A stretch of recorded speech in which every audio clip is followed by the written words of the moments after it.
ഞാൻ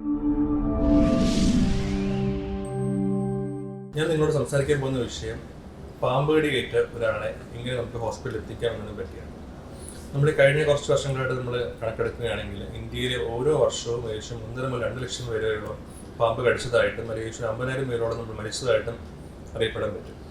അപ്പോൾ നമ്മൾ ഈ ലിസ്റ്റ് എടുക്കുകയാണെങ്കിൽ ഇതിൽ ഒരു ഭൂരിഭാഗം ആൾക്കാർ മരിക്കാനുള്ളൊരു കാരണം എന്ന് വെച്ചാൽ തക്കതായ ട്രീറ്റ്മെൻറ്റ് കിട്ടാത്തത് കൊണ്ടോ അത് വൈകി കിട്ടിയത് കൊണ്ടോ എന്നാണ് നമുക്ക് മനസ്സിലാക്കാൻ പറ്റും. അപ്പം ഇതിൽ നിന്ന് തന്നെ നമുക്ക് ആക്ച്വലി ഇങ്ങനെ ഒരു പേഷ്യൻ്റ് അല്ലെങ്കിൽ ഒരു വ്യക്തിക്ക് പാമ്പ് കടി ഏൽക്കുകയാണെങ്കിൽ അവർ എത്രയും പെട്ടെന്ന് ഹോസ്പിറ്റലിൽ എത്തിക്കുന്നതിൻ്റെ ഇമ്പോർട്ടൻസ് നമുക്ക് ഈ ഒരു കണക്കിൽ തന്നെ മനസ്സിലാക്കാൻ സാധിക്കുന്നതാണ്. അപ്പോൾ നമ്മൾ ഇന്ന് സംസാരിക്കാൻ പോകുന്നത് എന്തൊക്കെയാണ് ശരിയായ രീതിയും ശരിയല്ലാത്ത രീതിയും ഒരു വ്യക്തിയെ നമ്മൾ പാമ്പ് കടിച്ച ഒരു സിറ്റുവേഷനിൽ കാണുവാണെങ്കിൽ ചെയ്യേണ്ടത് എന്നാണ് ഇപ്പം മെയിനായിട്ട് സംസാരിക്കാം. അപ്പോൾ അത് ഏറ്റവും ആദ്യത്തെ കാര്യം എന്ന് വെച്ചാൽ നമ്മൾ ഈ വ്യക്തിനെ ഒരു ആളെ പാമ്പ് എടുക്കുന്നതായിട്ട് നമുക്ക് കാണുവാണെങ്കിൽ ആ ആളെ അധികം പാനിക് ആക്കാതിരിക്കാൻ ശ്രദ്ധിക്കുക.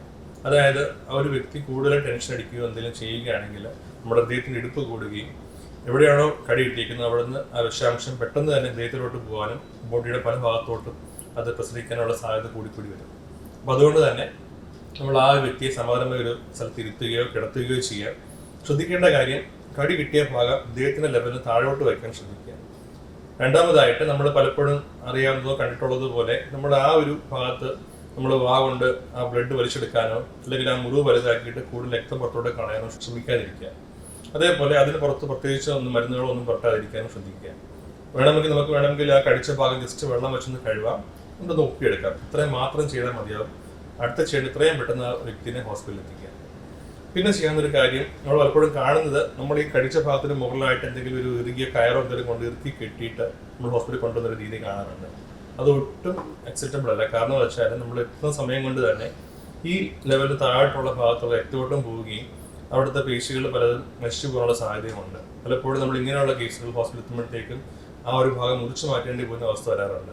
അപ്പോൾ നമുക്ക് ചെയ്യാവുന്ന കാര്യം ഒരു നേർത്ത തുണിയോ അല്ലെങ്കിൽ ബാൻഡേജോ കൊണ്ട് നമ്മൾ മുറിവിൻ്റെ ഭാഗം ജസ്റ്റ് ലൈറ്റായിട്ടൊന്ന് കെട്ടിവയ്ക്കാം. ജസ്റ്റ് അധികം മുറുക്കാത്ത രീതിയിൽ കെട്ടിവയ്ക്കാം.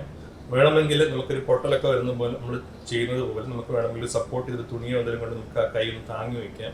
അല്ലെങ്കിൽ ഒരു നേർത്ത ഒരു കമ്പോ അല്ലെങ്കിൽ കാർഡ്ബോർഡ് പീസോ കൊണ്ട് ഈ ഒരു ജോയിന്റ് അനങ്ങാത്ത രീതിയിൽ നമുക്ക് ഫിക്സ് ചെയ്ത് വെക്കാനും പറ്റും. എന്നിട്ട് എത്രയും പെട്ടെന്ന് ഹോസ്പിറ്റലിൽ എത്തിക്കാം. അതല്ലാതെ ഒരിക്കലും നമ്മൾ ആ രക്തോട്ടം പോകുന്ന രീതിയിലുള്ള ഒരു രീതിയിലുള്ള കെട്ടുകളോ കയറുകളോ ഒന്നും ഉപയോഗിക്കാതിരിക്കുക. ഇനിയുള്ള കാര്യം എന്ന് വെച്ചാൽ നമ്മൾ ഈ പേഷ്യന്റിനെ എത്തിക്കുമ്പോഴത്തേക്കും ഡോക്ടർ ചികിത്സ സ്റ്റാർട്ട് ചെയ്യുന്നത് ഒരിക്കലും ഏത് പാമ്പ് കടിച്ചു എന്ന് മനസ്സിലാക്കിയിട്ടല്ല.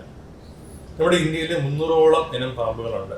ഇതിൽ 60ഓളം പാമ്പുകൾക്ക് വിഷമുള്ളതായും കണ്ടുപിടിച്ചിട്ടുണ്ട്. പക്ഷേ ഇതിൽ ഭൂരിഭാഗം പാമ്പുകളും ജീവിക്കുന്നത് കാടുകളിലും അല്ലെങ്കിൽ മനുഷ്യവാസമുള്ള സ്ഥലങ്ങളിലുമാണ്.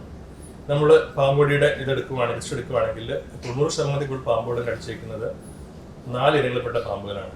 കോബ്ര അല്ലെങ്കിൽ മുർക്കൻ പാമ്പ്, ശംഖുവര അല്ലെങ്കിൽ ബാനറ്റ് ക്രേറ്റ്, പിന്നെ ഉള്ളത് വൈപ്പർ അല്ലെങ്കിൽ അണലി. അണലിയുടെ പല വെറൈറ്റികളുണ്ട്. അണലി കോമൺ നമ്മൾ കാണുന്നു. അപ്പോൾ ഈ 4 പാമ്പിൻ്റെയും വിഷത്തിൻ്റെ ഒരുമിച്ചുള്ള ആൻഡ്രോയിഡ് എന്ന് പറയുന്ന രീതിയിലുള്ള ആൻറ്റി സ്നേക്ക് വെനം എന്ന് പറയുന്ന മരുന്നാണ് നമ്മൾ ഇന്ത്യയിലുള്ള എല്ലാ ഹോസ്പിറ്റലിലും അവരിട്ടുള്ളത്. അപ്പോൾ ഈ 4 പാമ്പിന് എഗൻസ്റ്റ് ആയിട്ടുള്ള മരുന്ന് ഒരുമിച്ചുള്ള ഒരൊറ്റ മരുന്നാണ് ആൻറ്റി സ്നേക്ക് വെനം. അപ്പം ഏത് പാമ്പ് കടിച്ചാലും നമ്മൾ ഈ ഒരു മരുന്ന് തന്നെയാണ് കൊടുക്കുന്നത്. അപ്പോൾ അതുകൊണ്ട് തന്നെ നമ്മൾ പാമ്പിനെ തല്ലി കൊന്നുകൊണ്ട് ഹോസ്പിറ്റലിൽ കൊണ്ടുവരുന്നതിലോ അതിൻ്റെ ഫോട്ടോ എടുക്കുന്നതിലോ ഒന്നും ഡോക്ടറിന് ചികിത്സിക്കുന്നതിൽ പ്രസക്തിയില്ല. അപ്പോൾ നമ്മൾ ആകെ ചെയ്യേണ്ടത് ആ വ്യക്തിയെ എത്രയും പെട്ടെന്ന് ഹോസ്പിറ്റലിൽ എത്തിക്കുക എന്നത് മാത്രമേ ഉള്ളൂ. ഡോക്ടർ ആ വ്യക്തി ഹോസ്പിറ്റലിൽ എത്തിക്കഴിഞ്ഞാൽ ആ കാണുന്ന മുറിവിൻ്റെയും ബാക്കിയുള്ള പേഷ്യൻറ്റിൻ്റെ ബാക്കിയുള്ള രോഗലക്ഷണങ്ങളും ചില ബ്ലഡ് ടെസ്റ്റുകളുടെയും റിപ്പോർട്ടിൻ്റെ അടിസ്ഥാനത്തിൽ ചികിത്സ നിശ്ചയിക്കുന്നതായിരിക്കും. പിന്നെ മനസ്സിലാക്കേണ്ടത് കാര്യം സമയം എപ്പോഴും ഈ ഒരു പേഷ്യൻ്റ് ഒരുപാട് ഇമ്പോർട്ടൻസ് ഉണ്ട്. അതായത് പാമ്പ് കടിച്ച് എത്ര സമയത്തിനുള്ളിൽ നമുക്ക് ഈ ആൻറ്റി സ്നേക്ക് വെനം സ്റ്റാർട്ട് ചെയ്യാൻ പറ്റുമോ അത്രത്തോളം പേഷ്യൻ്റെ ഔട്ട്കം അത്രത്തോളം ബെറ്റർ ആയിരിക്കും. സോ അധികം താമസിക്കാതെ ഈ പേഷ്യൻ്റ് എത്രയും പെട്ടെന്ന് എത്തിക്കുക എന്നതിനാണ് ഏറ്റവും പ്രാധാന്യം വർദ്ധിക്കുന്ന കാര്യം. ലാസ്റ്റ് ഏറ്റവും ഇമ്പോർട്ടൻറ്റ് കാര്യം, ഒരു പേഷ്യന്റിനെ ഒരു വ്യക്തിനെ ഒരു പാമ്പ് കടിക്കുകയാണെങ്കിൽ നമ്മൾ എപ്പോഴും ഷിഫ്റ്റ് ചെയ്യേണ്ടത് ഈ ആൻറ്റി സ്നേക്ക് വെനം അല്ലെങ്കിൽ ASP ഉള്ള ഒരു ഹോസ്പിറ്റലിലായിരിക്കണം. അല്ലാതെ വേറൊരു ചെറിയൊരു ഹോസ്പിറ്റലിൽ കൊണ്ടുപോയാൽ അവിടെ ഒരിക്കലും ഇതിന് തക്കതായ ചികിത്സ കൊടുക്കാൻ സാധിക്കുന്നതല്ല. അപ്പോൾ എപ്പോഴും നമ്മളൊരു പേഷ്യൻ്റ് ഷിഫ്റ്റ് ചെയ്യുമ്പോഴത്തേക്കും ആ ഹോസ്പിറ്റലിൽ ASP അല്ലെങ്കിൽ ആൻറ്റി സ്നേക്ക് വെനം ഉണ്ടോ എന്ന് ഉറപ്പ് വരുത്തിയതിനു ശേഷം മാത്രം പേഷ്യൻ്റ് ഷിഫ്റ്റ് ചെയ്യാൻ വേണ്ടി നോക്കുക. ഇത്രയും പറഞ്ഞുകൊണ്ട് ഞാൻ നിർത്തുന്നു.